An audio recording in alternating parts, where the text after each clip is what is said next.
In my book, there's a lot of genealogical research, you know, going back, Dick's family, my family, these heroic and amazing tales of people who went west. But one of the things I discovered is that Dick and Barack Obama are 8th cousins. What? Is that an amazing thing? Yes, if you go back 8 generations, really? They have a common ancestor. These spiritual beings have been ruling this planet through very specific bloodlines, who long ago swore allegiance to these beings in exchange for wealth and power over the human race. In preparing the whole world for the ultimate spiritual deception these evil entities have planned. These bloodlines are literally able to be traced by genealogists all the way back to ancient Sumer and Babylonia, and these human familiars or pets of the demonic angels have worshipped Satan and his minions under many forms from the time of Sumer right up to our present day. So there were new beings planted in the garden. Primarily, they had been created to function as sources of food for the collection of gods that had been possessed by evil. Secondarily, they were to be used as physical vessels to be possessed by the gods. Once possessed, they would be used to carry out evil's plan to spread death and destruction on earth. Incest was practiced by ancient Egyptian royalty. Mothers married sons and brothers married sisters to keep the power and the money all in the family. Like their pharaonic ancestors, the British monarchy have a long history of incestuous inbreeding.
is of an interbreeding between a non-human race, force, whatever, and humans, creating a hybrid bloodline, a fusion of the two DNAs. Even in Genesis, we have one version of this, but you find this all over the world, in every culture. As the Bible says in Genesis, there were giants on the earth in those days, or in the earth as it puts it, and also after that, where the sons of God came in unto the daughters of men, and they bare children to them. And the same became mighty men which were of old, men of renown. These hybrid bloodlines, this interbreeding, produced the kings and queens and the elite royal families of the ancient world, where they claim their right, their genetic right to be the king or the queen or the leader because of their connection to the gods. And all over the world you find this. And what do we have today? We have the queen as head of state of this country purely because of her DNA. In Sumer you find the same.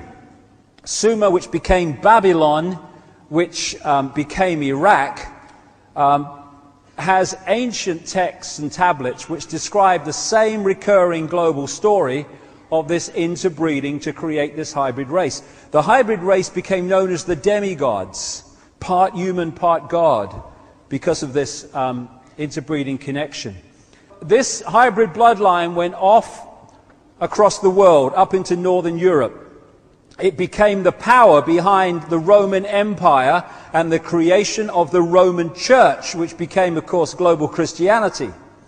Much more about that as we go along. And everywhere it went, it became the royal bloodline, the elite bloodline, the one that became the leaders and the kings and the queens, and also the people in charge behind the scenes. And it interbred with other such bloodlines in Northern Europe to become the royal families and aristocratic families of Europe. And so today, these hybrid bloodlines are known as the Illuminati, the illuminated ones, and they're the ones that control the transnational corporations, governments, the banking system, the whole shebang that dictates and controls the direction of society. Many of the United States presidents have blood relations with each other. The Bush lineage has blood ties to a great number of former presidents. George Washington, Millard Fillmore, Franklin Pierce, Abraham Lincoln, Ulysses Grant, Rutherford Hayes, James Garfield, Grover Cleveland, Teddy Roosevelt, William Taft, Calvin Coolidge, Herbert Hoover, Franklin Roosevelt, Richard Nixon, and Gerald Ford. Michael Tessarion points out in his work that Bush is closely related to every European monarch on and off the throne, and has kinship with every member of Britain's royal family. Bush's family tree can be documented as far back as the early 15th century.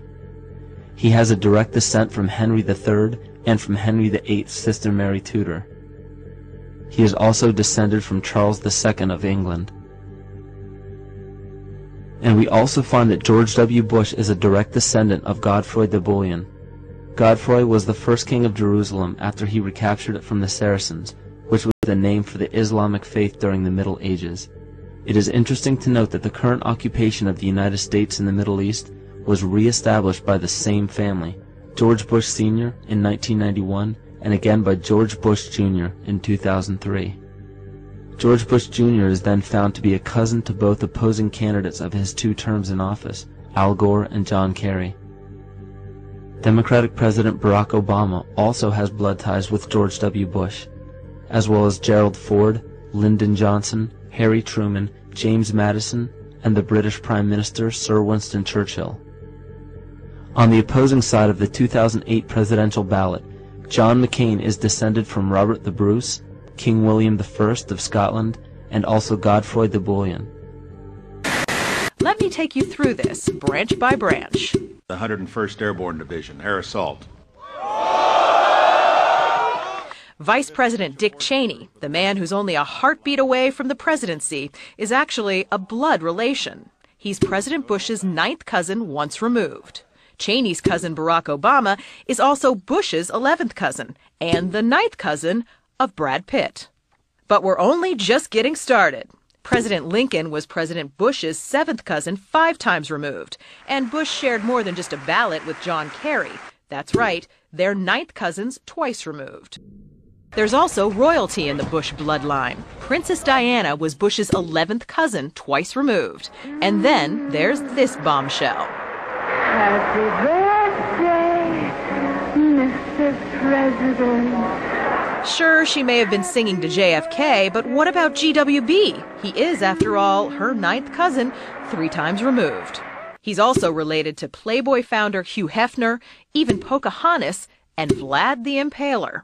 Trace the family tree far enough, and you get Madonna, Celine Dion, and Tom Hanks.